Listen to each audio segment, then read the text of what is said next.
വാർത്തയിലേക്ക്. അംബേദ്കറെ അപമാനിച്ചതിലൂടെ കേന്ദ്ര സർക്കാർ മതേതരത്വത്തെയും ദളിത് വിഭാഗങ്ങളെയും അപമാനിക്കുകയാണ് ചെയ്തതെന്ന് DCC president A Thankappan.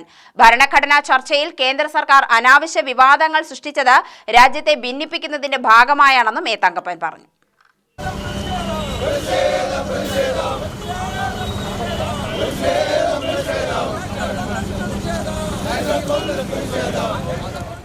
DCC സംഘടിപ്പിച്ച പ്രതിഷേധം ഉദ്ഘാടനം ചെയ്ത് സംസാരിക്കുകയായിരുന്നു എ തങ്കപ്പൻ.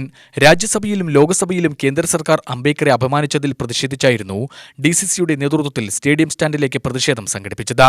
ഭരണഘടനയുടെ സ്ഥാനത്ത് മനുസ്മൃതിയെ പ്രതിഷ്ഠിക്കാനാണ് സംഘപരിവാർ ശ്രമിക്കുന്നത്. സ്വാതന്ത്ര്യ സമരകാലത്ത് രാജ്യത്തെ ഒറ്റിയവർ ഇപ്പോഴും ഈ നില തുടരുകയാണ്. രാജ്യത്തിന്റെ മതേതരത്വം കോൺഗ്രസിന് മാത്രമേ സംരക്ഷിക്കപ്പെടാൻ കഴിയൂ എന്ന് ഓരോ ദിനവും തെളിയുകയാണ്. സംഘപരിവാറിന്റെ കുടില തന്ത്രങ്ങൾ രാജ്യത്ത് വിലപ്പോവില്ലെന്നും എ തങ്കപ്പൻ പറഞ്ഞു. ചെറിയ പങ്കാളിത്തമാണെങ്കിൽ വലിയ ഒരു ആശയത്തിന്റെ കാരണം 10 വർഷമായി നിരന്തരമായി കേന്ദ്രം ഭരിക്കുന്ന സർക്കാർ ഇന്ത്യയുടെ ഭരണഘടനയെയും ചരിത്ര പുരുഷന്മാരെയും ഭരണഘടന ശില്പിയായിട്ടുള്ള അംബേദ്കറെയും അപമാനിക്കുകയും അവഗണിക്കുകയും ചെയ്തുകൊണ്ട് മുന്നോട്ട് പോകുന്നു.